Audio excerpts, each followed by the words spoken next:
गाजियाबाद में एक 4 साल की बच्ची के साथ रेप और उसकी हत्या की जांच अब विशेष जांच टीम करेगी, यानी एसआईटी करेगी। सुप्रीम कोर्ट ने इस बात का आदेश दे दिया है। सुप्रीम कोर्ट ने उत्तर प्रदेश के डीजीपी को ये निर्देश दिया है कि वो एक एसआईटी का गठन करें, जिसकी अगुवाई आईजी स्तर की महिला अधिकारी करें और जिसमें एसपी स्तर की और साथ ही एडिशनल एसपी इस स्तर की महिला अधिकारी इसमें शामिल हों। 3 अधिकारियों की एक एसआईटी होगी, वो एसआईटी इस मामले की जांच करेगी। साथ ही कोर्ट ने ये भी कहा है कि पीड़िता के माता पिता, गवाह, उन सारे लोगों की बातें भी सुनी जाएं और गवाहों की सुरक्षा का खास ध्यान रखा जाए। साथ ही ये भी कहा है कि 2 महीने के अंदर इस सारी जांच करके रिपोर्ट कोर्ट को सौंपी जाए। ये अपने आप में एक बड़ा कदम है, जिसमें अब तक इस जांच से बहुत सारी चीज़ें पता चली और इसमें यह भी पता चला, कोर्ट ने यह भी निर्देश दिया है, खासकर इस पूरे घटनाक्रम में निजी अस्पतालों की भूमिका की जांच की जाए और देखा जाए कि इन्होंने आखिर जो आरोप लगाए जा रहे हैं उसमें कितनी सच्चाई है। अगर इसमें सच्चाई निकलती है तो सच में निजी अस्पतालों की भूमिका और उनकी कुत्सित मानसिकता, उसका भी इसमें पता चल सकता है कि आखिर उस बच्ची को समय पर इलाज क्यों नहीं मिला।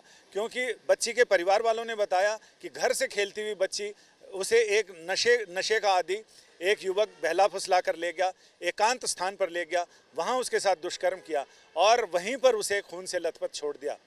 जब किसी को पता चला और घर वालों को पता चला, वो वहाँ पहुँचे तो बच्ची की सांसें चल रही थी, लेकिन कई अस्पतालों के चक्कर काटने के बाद भी उसे समय पर इलाज नहीं मिला, जिससे उसने दम तोड़ दिया। तो अब इस मामले की जाँच और जाँच की रिपोर्ट कोर्ट ने कहा है कि इसकी स्वतंत्र और निष्पक्ष जांच की जाए और जांच की रिपोर्ट कोर्ट को सीलबंद दी जाए। ये बहुत सारे जांच सही दिशा में आगे बढ़े तो ये रिपोर्ट बहुत सारी चीज़ों का खुलासा कर सकती है। इसके साथ ही आज तक की टीम ने उस जगह का दौरा किया जिस जगह पर उसने बच्ची के साथ दुष्कर्म किया और जहां पर उसे छोड़ गया था। वहां पर नशे के बहुत सारे इंजेक्शन की वाइलें और सिरिंजें मिली हैं, जहां नशेड़ी नशे के इंजेक्शन लेते हैं। इसके साथ ही वहाँ पर शाम ढलने के बाद रोशनी का कोई इंतज़ाम नहीं, पुलिस का कोई पहरा नहीं, प्रशासन की कोई उपस्थिति नहीं, यानी पूरी तरह से शाम होने के बाद वह नरपिशाचों का, नशेड़ियों का अड्डा बन जाता है। इसका खुलासा होने के बाद भी अभी तक पुलिस ने कोई एक्शन नहीं लिया है। 1-2 एनजीओ जो इस मामले में लगे हैं, उन्होंने अपनी तरफ से पूरी कोशिश की, लेकिन उनकी अब तक तो सुनवाई नहीं हुई है। सुप्रीम कोर्ट के इस एसआईटी बनाने के आदेश के बाद शायद पुलिस प्रशासन और वहाँ का जो लोक प्रशासन है वो हरकत में आए और शायद इस पर कुछ हो जाए।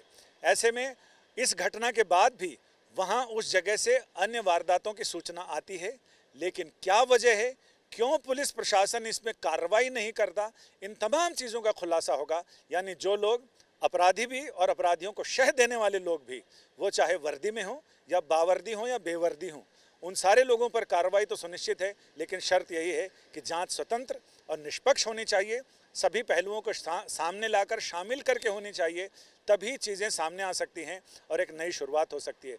वरना तो जांचें बहुत हुई हैं, रिपोर्टें बहुत आई हैं, उसके बाद क्या हुआ वही ढाक के 3 पात।